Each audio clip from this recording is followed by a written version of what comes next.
ॐ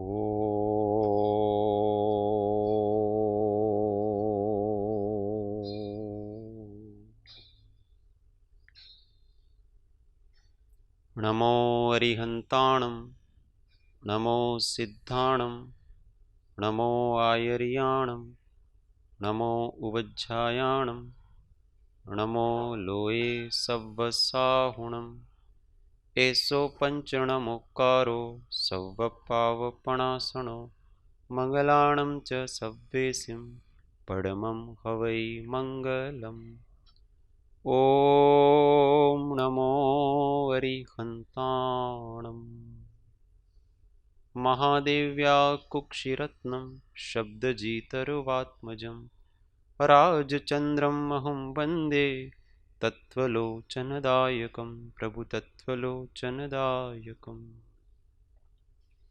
जे स्वरूप समझा विना पाम्यो दुख अनंत समझाव्યું તે પદ નમો શ્રી સદ્ગુરુ ભગવન પરાત્પર ગુરુવે નમઃ परम्पराचार्य गुरुवे नमः परम गुरुवे नमः साक्षात् प्रत्यक्ष सद्गुरुवे नमो नमः अनंत अनंत भाव भेद थी भरेली भली अनंत अनंत नाय निक्षेपे व्याख्यानी छे सकल जगत हित कारिणी हारिणी मोह तारिणी भवाब्धि मोक्ष चारिणी प्रमाणी छे उपमा आप्यानी जेने तमारा खवीते व्यर्थ आपवाथी निज मति मपाई में मानी अहोराज चंद्र बाळ ख्याल नथी पामताय जिनेश्वर तणी वाणी जाणी तेणे जाणी छे गुरुराज तणी जाणी तेणे जाणी छे ओ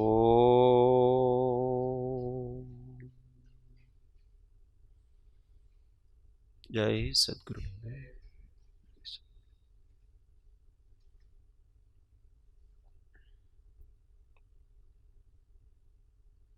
तत्व चर्चा में परम तत्वज्ञ श्रीमद राजचंद्र विरचित श्री आत्म सिद्धि शास्त्र गाथा 17 उसके पहले 16वीं गाथा में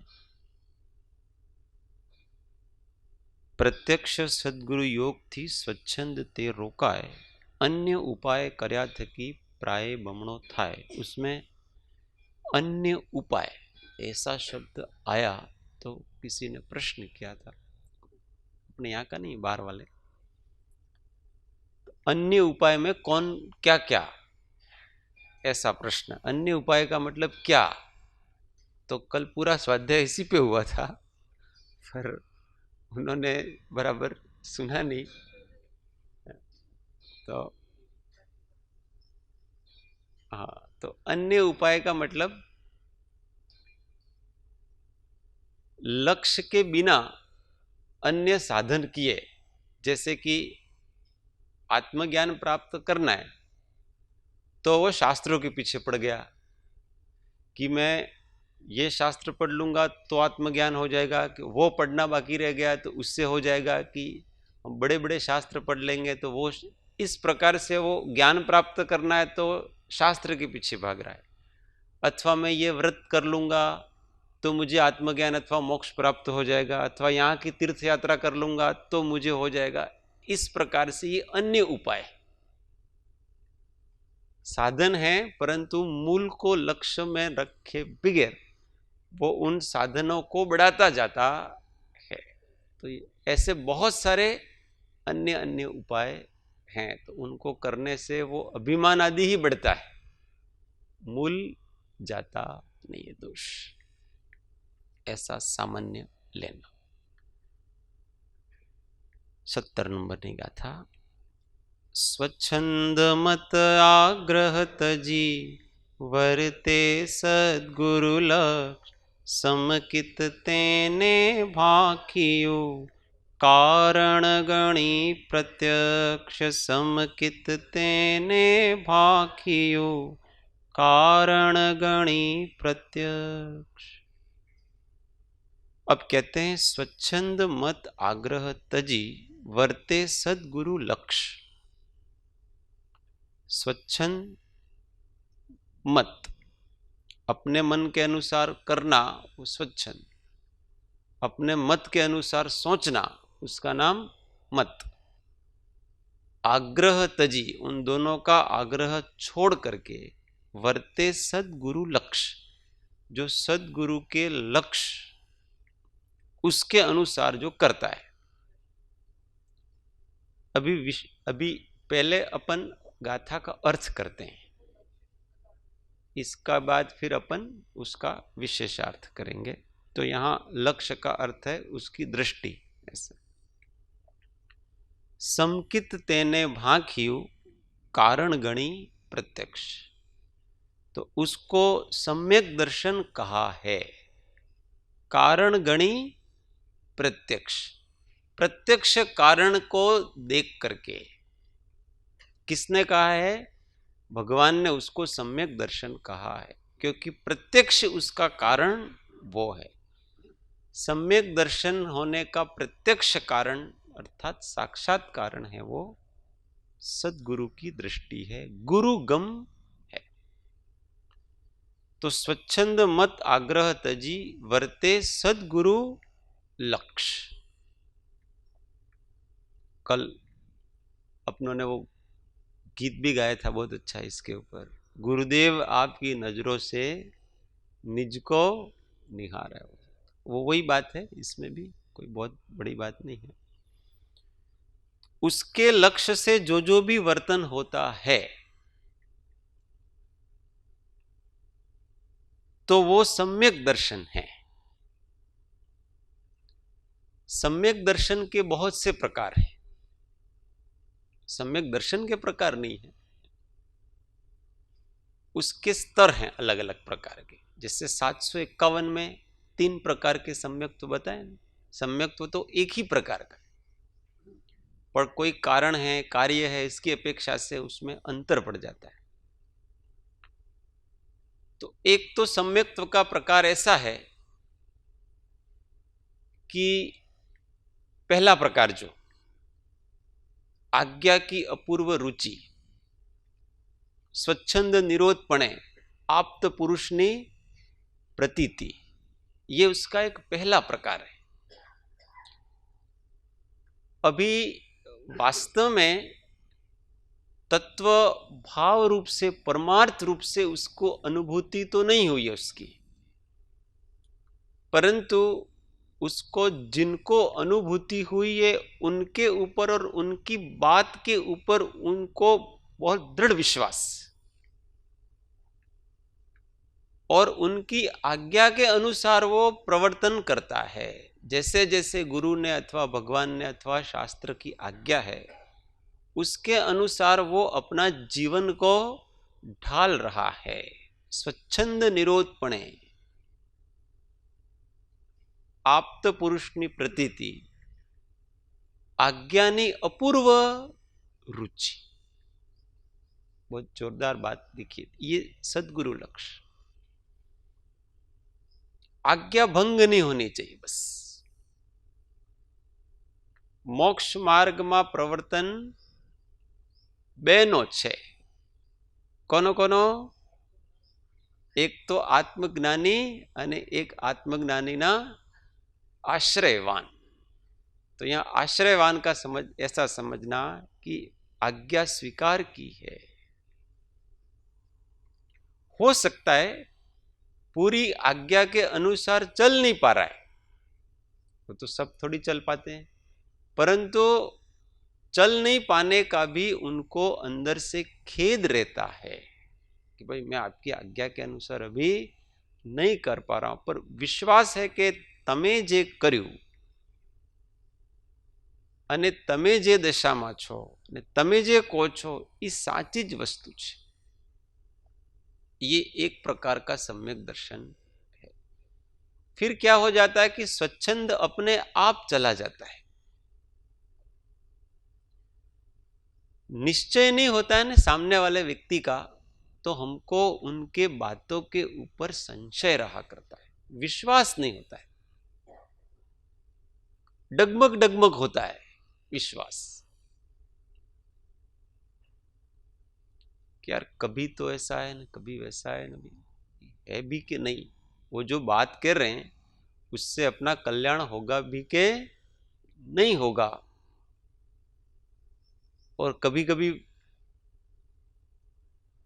बाहर में वर्तन भी हो सकता है, अपन जिनको निश्चय किया उनका ऐसा हो सकता है, तो इससे भी हमारा विश्वास डगमगाने लगता है।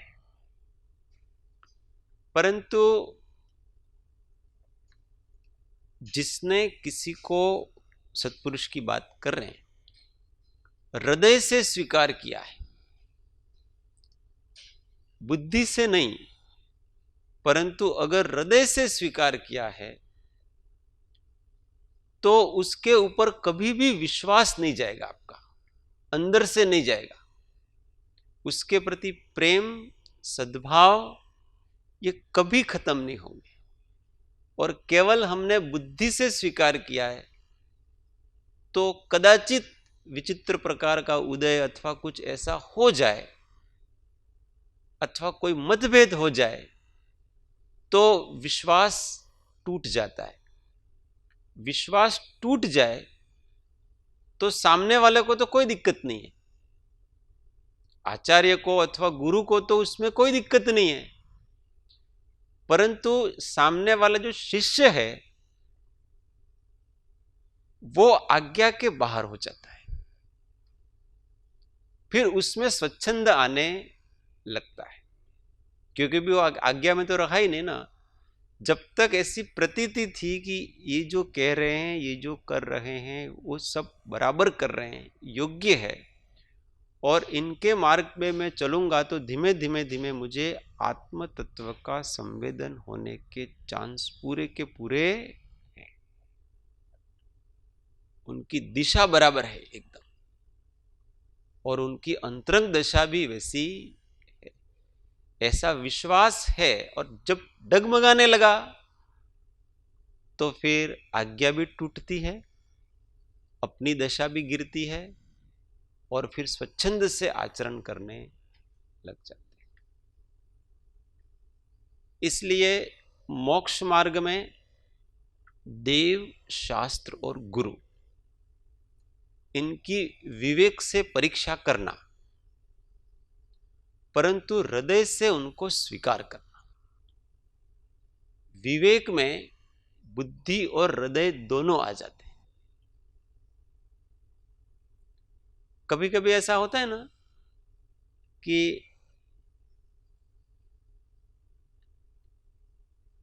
हमें जिस व्यक्ति के प्रति, जैसे दो महापुरुष हैं, दोनों सत्पुरुष हैं, ऐसा मान, एक के प्रति हमको अंदर से प्रेम है, अनुराग है, वो ऋणानुबंध है पूर्व जन्म के हिसाब से। एक के प्रति ऐसा नहीं है।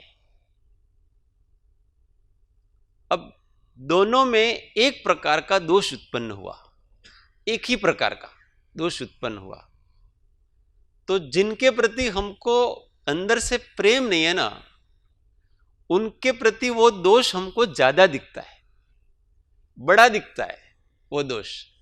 और जिनको हमको जिनके प्रति प्रेम है, अंदर से आदर भाव है, हृदय हमारा जुड़ा हुआ है, उनका कितना भी बड़ा दोष होना वो हमको बहुत छोटा सा दिखेगा, अथवा तो वो दिखेगा भी नहीं। अब दोनों में हो तो वही रहा है, अलग अलग कुछ नहीं हो रहा है दोनों में से, परंतु अंदर का प्रेम है, प्रेम से जिसको स्वीकार किया। जैसे अपने बच्चा होता है ना, अपने माता पिता को अपने बच्चे के बड़े बड़े दोष भी छोटे दिखते हैं। छोटे क्यों दिखते हैं? यद्यपि बड़े दोष हो सकता है, किसी अन्य का बच्चा व्यभिचार करे अथवा शराब का सेवन करे, सप्त व्यसन करे, तो बहुत सौ को टिकाए करेगा, बातें करेगा, तुम्हारा लड़का बहुत बिगड़ा हुआ है, डाकू है, गुंडा है, और उसी का लड़का ऐसा है, तो भी उसको प्रेम से भोजन कराता है। होता है कि नहीं होता ऐसा? ये बहुत छोटा दिखता है वो दोष।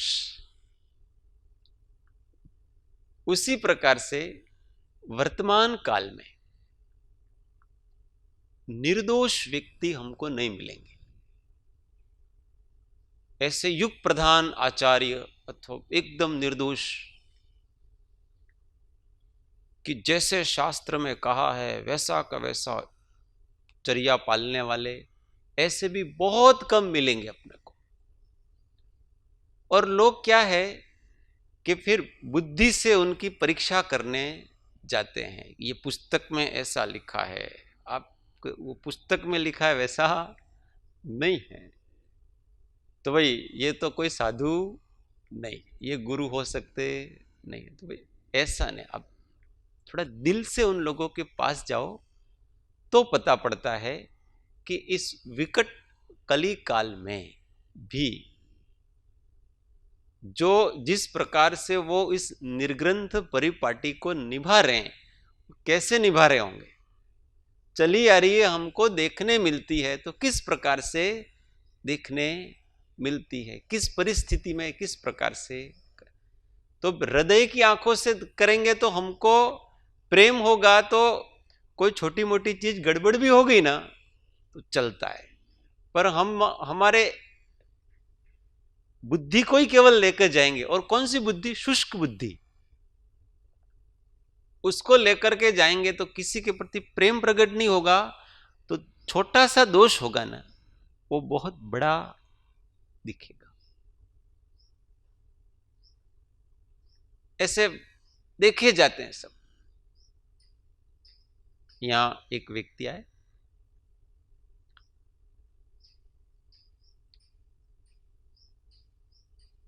और उस समय योगानुयोग अपने अभिषेक चल रहा था। तो अपने तो यहां सब ऐसा है ना कि कुछ आमना में ऐसा चलता है, महिलाएं अभिषेक नहीं करती है ना, ऐसा अपने तो सब प्रकार का है। तो वो अभिषेक देखा वगैरह सब, वो आश्रम की गतिविधियां सब कुछ, फिर वो लास्ट में आपके यहां महिलाएं अभिषेक क्यों करती है? अब उनको यह आश्रम की कुछ चीज और नहीं दिखी, केवल उसको वही चीज दिखी बस। मैंने उनको पूछा कि आपको दूसरी सब चीजें जिनको आपने देखा वो कितने प्रेम से भक्ति कर रही थी, उसकी भक्ति आपको नहीं दिखी, आपको भगवान पानी डाल रही है वो महिला दिखी आपको। फिर हमारे आधा घंटा तक बात हुई, बोला आधा पौन घंटा तक हमारी बात हुई। वो व्यक्ति उसमें कन्विंस हुआ कि सही बात है कि जब तक दृष्टि दोष युक्त रहती है, तो इस आश्रम में मैंने कहा कि हमारे ये चल रहा है, ऐसा बहुत सारी चीजें पॉजिटिव, पर उनको एक छोटी सी चीज अंदर पड़ी हुई थी ना, और वो भी गलत भी नहीं था, वो उनकी नजर में गलत था। सर्वथा तो वो गलत है ही नहीं, उनकी दृष्टि में गलत थी वो वस्तु, और उसको दिखी। ऐसे शुष्क हृदय लेके जाएंगे तो हर जगह अपने को नेगेटिव ही दिखेगा, हम गुरु की दृष्टि से नहीं देख पाएंगे। अगर उनके पास उनके गुरु गम मिला होता ना, तो वो उसमें अभिषेक कौन कर रहा है वो नहीं देखता, अभिषेक किस भाव से हो रहा है वो देखता उसमें। ये दृष्टियां हैं। दृष्टि सम्यक नहीं है तो आप कहीं पर भी दोष लेकर के आओगे, और अगर दृष्टि सम्यक है तो आप कहीं पर भी पवित्र होकर के आएंगे। ये दृष्टि देने की बात है। आग्रह जो पकड़ाता है वो कभी गुरु हो ही नहीं सकता, किसी भी दृष्टि में गुरु नहीं हो सकता। और जो अपने को निराग्रही बनाता है वो ही गुरु होता है, गुरु गम। इसलिए यहां कहा है स्वच्छंद मत आग्रह तजी, वर्ते सदगुरु लक्ष्य, समकित तेने भाख्यू। उसको सम्यक दर्शन का है, कारण गणी प्रत्यक्ष। पहली बात तो यह है कि जब देशना लब्धि होती है तो उस देशना लब्धि में गुरु उसको तत्व ज्ञान देता है, अर्थात अपने स्वरूप का निश्चय कराता है। तो आपको वो दृष्टि लेकर के चलना है, फिर बाहर की आपको कोई वस्तु प्रभावित नहीं करेगी, किसी प्रकार की क्रिया, किसी का वर्तन, किसी का कुछ भी प्रभावित नहीं करेगा। दृष्टि वो नहीं है तो वो प्रभावित करेगी। देखो, किसी व्यक्ति को, सामने वाले में कोई दोष होता है ना, तो किसी को उसका उदय दिखता है, किसी को दोष दिखता है, दोनों में बहुत फर्क है। जब हमको उसका ऐसा उदय दिखता है, ऐसा उदय है, तो हमको करुणा आएगी, अथवा तो अन्य कोई सद्भाव, दुर्भाव नहीं होगा, पर दोष दिखेगा तो हमको उसके प्रति अभाव होने लगे कि ये इनका दोष है, ऐसा दिखता है ना, तो अभाव होता है। और ये उनका उदय है, वास्तव में ऐसा करना नहीं चाहते हो, परंतु क्या करे, वश नहीं चल रहा बेचारों का, इसलिए ऐसा हो जाता है। तो हमारे मन में अभाव नहीं आता है, द्वेष बुद्धि कभी, ये तो देखने देखने की दृष्टियां है ना। तो गुरु हमको ये सिखाते हैं कि किसी के प्रति दोष दृष्टि मत रखो। हां, दोष होंगे सही, उसमें तो कोई दिक्कत नहीं है, पर ये तो सब उदय हैं, आप उनको उदय में के खाते में डालो। उनका अंतरंग का अभिप्राय किसी का भी ऐसा होता, मुमुक्षु मात्र का अभिप्राय ऐसा होता नहीं। ये छोटी छोटी बातें नहीं है, हमको हमेशा निर्लिप्त रहना है, कषायों से, आग्रहों से मुक्त रहना है। तो हमेशा अपने को, अपनी दृष्टि को सम्यक करते हुए चले जाना चाहिए।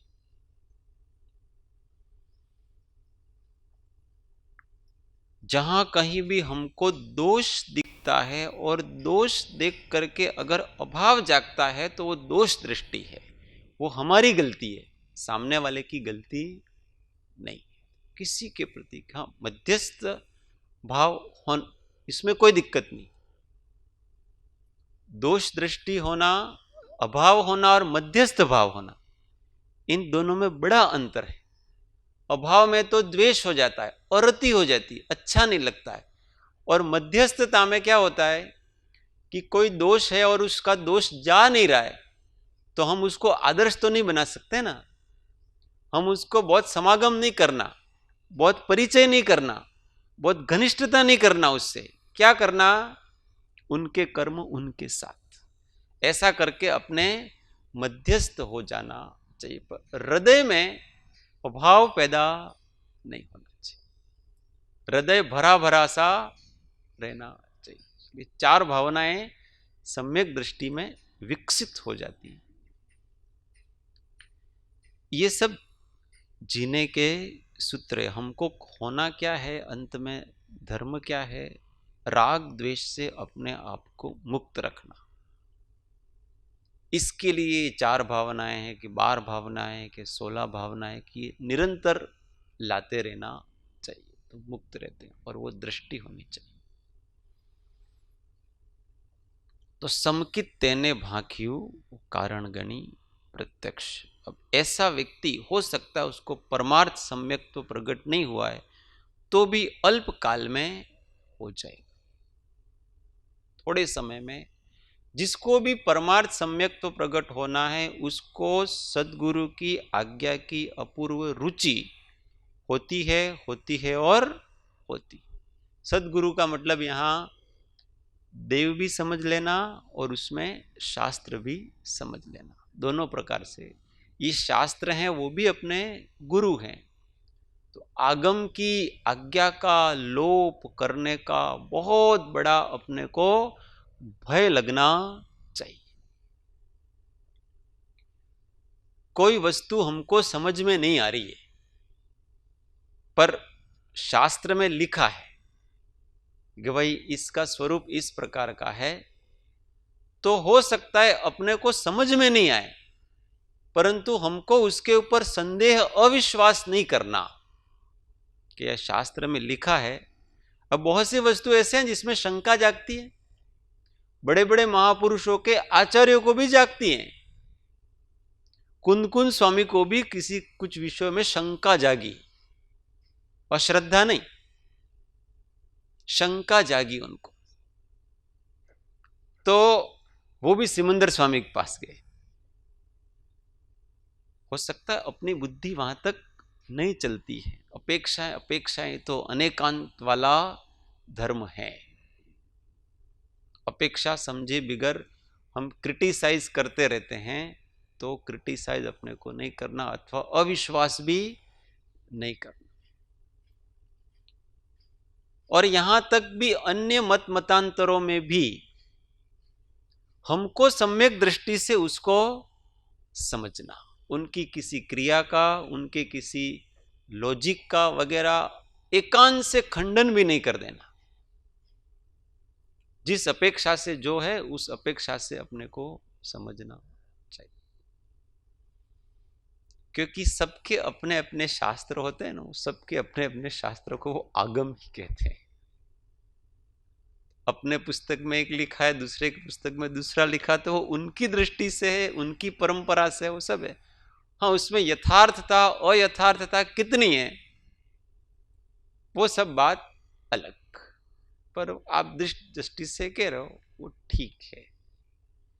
और जो जिनेन्द्र प्रणीत सत्यार्थ आगम है उसकी तो त्रिकाल श्रद्धा रखना।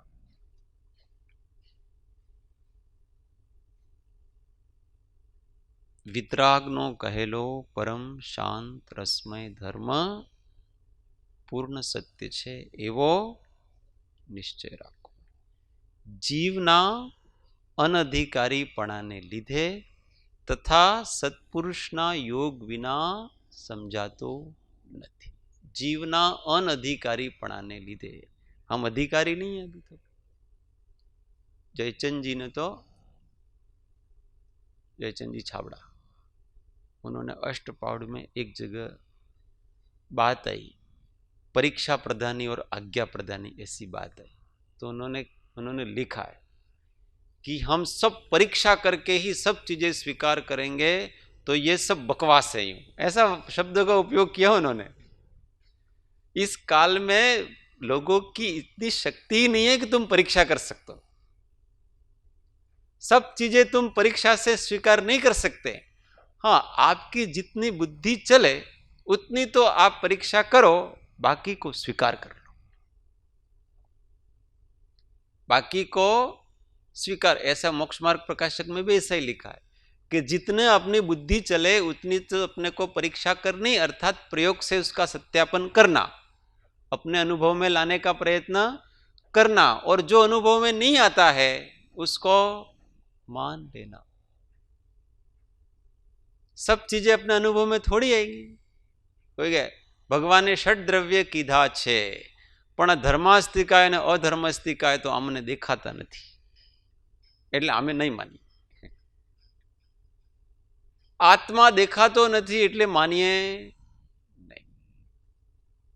तो आत्मा आपके अनुभव में आ रहा है, राग द्वेष आपके अनुभव में आ रहे हैं, कर्म दिखाता नहीं એટલે हमें मानिए नहीं। तो जो नहीं दिखता है इसका मतलब नहीं है, ऐसा थोड़ी है। तो आपको कर्म लॉजिक से पता पड़ता है, अनुभव से भी पता पड़ता है, भाव भी आपको पता पड़ रहा है, आत्मा भी लॉजिक से पता पड़ रही है, अनुभव से भी पता पड़ रही है। तो जिसने आत्मा कर्म आदि का स्वरूप कहा है उसी ने धर्मास्तिकाय अधर्मास्तिकाय काल आकाश इसका स्वरूप उसी ने कहा है। एक तो सही बताएगा दूसरा गलत बताएगा, ऐसा थोड़ी। इसलिए एक की श्रद्धा तो हम आत्मा तो की तो श्रद्धा रखते हैं, पर बाकी की श्रद्धा हमको नहीं है। वो जब हमको दिखेंगे तब तो भाई अगर ऐसा है, एक बात आप मानेंगे और दूसरी बात आप नहीं मानेंगे तो इसका मतलब आपको सत्पुरुष के ऊपर पूर्ण श्रद्धा नहीं है, जिनेंद्र देव के ऊपर पूर्ण श्रद्धा नहीं है। और जब तक पूर्ण श्रद्धा नहीं है तब तक आपका सम्यक्त्व भी नहीं है। कृपाळु देव तो एम कहे छे ने, मारा धाकड़े धाकड़ मान्य होय तो ज हे सत्पुरुष मारी इच्छा करज। वो दृष्टि जब तक पूर्ण विश्वास नहीं होता है ना तब तक दृष्टि नहीं बनती। सौभाग्य भाई कहते हैं कृपाळु देव को कि क्या शब्द है वो, बहुत अच्छा शब्द है कि वो सूर्योदय को देख करके और ऐसे कह रहे थे, उगता सूरज ने साखे नदी ना काठे, हाँ, कि मारे तमारे सिवाय बीजो कोई सत्पुरुष नहीं, स्वामी नहीं। ऐसा कृपाळु देव के बारे में कहते, अखंड श्रद्धा।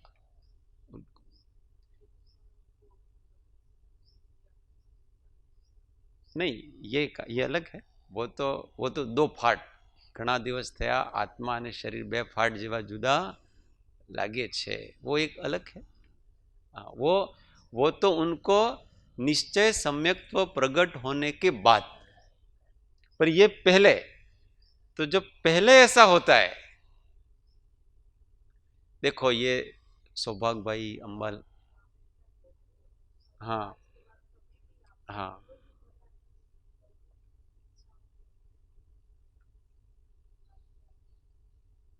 तो कृपाळु देव की बात समझ में नहीं आ रही थी उनको, बार बार वो मांगते थे, बार बार वो उपदेश ही देते थे, तो थोड़ा थोड़ा डवाडोल मन हो जाता है, हो सकता है। इतनी गरीबी, इतना श्रावक अवस्था में है, गृहस्थ अवस्था में तो डवाडोल हो जाता है।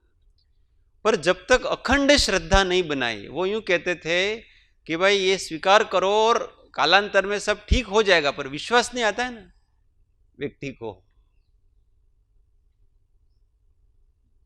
पर धीमे धीमे ये सब होता है। पर अखंड श्रद्धा नहीं होती है तब तक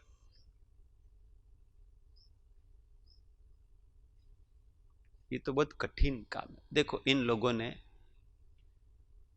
ये जो सौभाग्य भाई है, अंबालाल भाई है, चूठा भाई है, इन लोगों ने, अपन कृपाळु देव की अपेक्षा से चल रहे हैं इसलिए बात कर रहे हैं। देखो ये लोग कोई बहुत बड़े संयमी ऐसे नहीं थे, वो एक सामान्य गृहस्थ थे, पर उन लोगों ने वो केवल श्रद्धा के बल पर तिर गए, जो महादुर्लभ वस्तुओं में इस काल में, उस दुर्लभ वस्तु को वो श्रद्धा के बल पर तिर गए। एक पुरुष के ऊपर अखंड श्रद्धा करने का कैसा अपूर्व शक्ति अंदर से जागृत होती और लाभ होता है, वो इन लोगों के जीवन से अपने को पता पड़ता है। बहुत सारी चीजें, उनका ज्ञान भी बहुत सारा था, ऐसा नहीं है। अंबालाल भाई की थोड़ी शक्ति अच्छी थी, बाकी सौभाग्य भाई ने, जूठा भाई ने, प्रभु श्री ने, उनका तो ये शास्त्र अध्ययन ने वो भी बाद में ही हुआ है, सारी चीजें बहुत पहले कुछ नहीं हुआ है। बहुत अधिक सिद्धांत में बड़े सूक्ष्म होंगे, वो भी नहीं है। इन लोगों की भक्ति इतनी जबरदस्त थी ना, और सब पाप गए, और दर्शन मोह उनका घटते घटते मिटा। ये सद्गुरु लक्ष्य। कृपाळु देव ने कहा है, इसलिए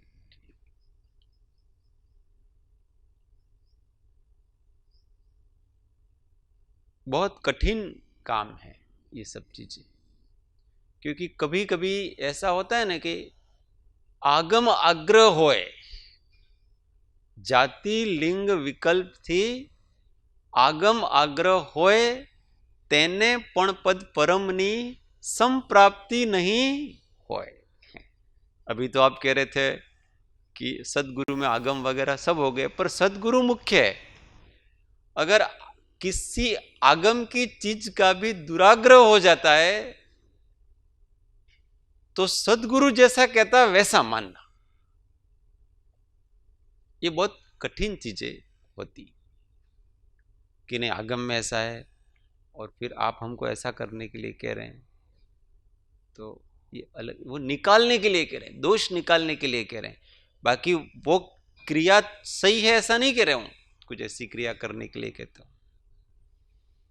आगम में तो ऐसा लिखा है, किसी भी प्रकार का अन्य जितना भी कुश्रुत है उसका अध्ययन मनन नहीं करना चाहिए। आप तो हमको अन्य दर्शनों के शास्त्र पढ़ने के लिए कहते हैं।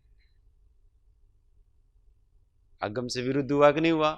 सब चीजें विरुद्ध हुई है तो सारी चीजें, परंतु उनको उस दर्शन की श्रद्धा करने के लिए नहीं कह रहे हैं। पर तुम्हारा ये आग्रह बैठ गया है ना, आग्रह निकालना बहुत कठिन होता है, इसलिए सदगुरु का लक्ष्य होना चाहिए। बहुत बार कृपाणु देव ने भी कहा है, अपन भी बहुत बार ऐसा कहते हैं। पर ये जीवन में जैसे जैसे अपने जाएंगे और दृष्टि हमारी बहुत विशाल होती जाएगी, बहुत उदार होती जाएगी, और हमको अंदर धीमे धीमे धीमे धीमे अपना मुक्तता का एहसास होता जाएगा ना, तब इन चीजों का पता पड़ता है अपने कि मैं मुक्ति की तरफ प्रयाण कर रहा हूं, अब मुझे कोई भी बांध नहीं सकता। ठीक है, कषायादि के संस्कार पूर्व, परंतु मुख्य बांधने वाली चीजें हैं ना, ये स्वच्छंद और मत आदि का आग्रह, ये मुख्य बांधने वाली चीजें। बाकी संस्कारों को तो कषायों के संस्कार नहीं, ये तो आप धीमे धीमे धीमे धीमे दृष्टि सम्यक हो गई तो हो ही जाएंगे, उसमें तो कोई दिक्कत नहीं है। पर ये मान आदि हैं वो बहुत बांधने वाले होते हैं, और उनका जब आग्रह छूट जाता है और वो गुरु के लक्ष्य से होता है। इसका अर्थ कदापि ऐसा नहीं समझना उदारवादी और विशाल दृष्टि, और उसका अर्थ ऐसा कभी नहीं समझना कि घोड़े और गधे एक, सब एक समान, सभी मत, सभी दर्शन, सब कुछ एक समान, साधु असाधु सभी एक समान, त्यागी अत्यागी सभी एक समान, ऐसा कदापि समझना नहीं चाहिए। परंतु कोई साधु बन गया, इसके बाद भी तथारूप उसका परिणमन नहीं हुआ, तो उसमें वो नीचे की दशा को ओवरटेक करके ऊपर का बाहर का स्वीकार किया, तो उनको नीचे की वस्तु का अनुभव करने के लिए कुछ कुछ चीजें ऐसे आचार्य द्वारा कही जाएगी कि अभी तू पहले की भूमिका में नहीं है और ऊपर ओवरटेक कर गया है सारी चीजें, तो अभी तेरे को पहले नीचे आना पड़ेगा। और फिर गुरुराज स्वामी को कहा ना, क्या कहा था कृपाणु देव ने, તમે શું ગ્રહ ત્યાગ કર્યો છે ને શું સ્ત્રી ત્યાગ, એક સ્ત્રીને છોડીને કેટલી સ્ત્રીઓ તરફ નજર જાય છે, એક ઘર છોડીને કેટલા ઘર પરિવાર બસાયા છે, और हलुकर्मी जीव तो तुरंत स्वीकार कर लिया बात को। तो अब कहे कि હવે તમે સાચા ब्रह्मचारी छो, इतनी सी बात स्वीकार करवानी थी बस उनको। अब धीमे धीमे वो सुधरेंगे, ठीक हो गया। भगवान से प्रार्थना करें अपन, अपने को जीवन में ऐसे पुरुष मिले, पुरुष की श्रद्धा हो, और भी जितने प्रत्यक्ष मिलते जाएं उनको, गहराई वाले प्रत्यक्ष व्यक्तियों का समागम हमेशा करते रहना चाहिए।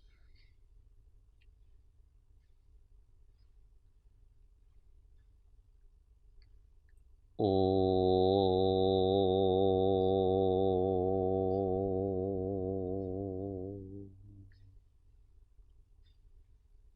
सुखधाम अनंत सुसंत चहि दिन रात्र रहे तध्यानमय पर शांति अनंत सुधामय जे प्रणमो पद ते वरते जय हो प्रणमो पद ते वरते जय। सद्गुरु परम कृपाळु त्रिलोकनाथ की जय। सब संतन की आनंद घन। ओ सूत्र सौ साथे। હું આત્મા છું, આપનો સેવક છું, સૌનો।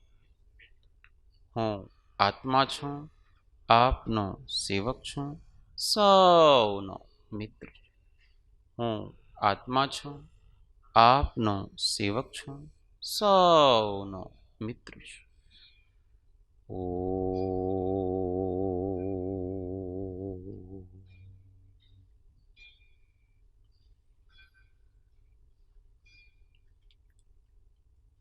જય સદગુરુ।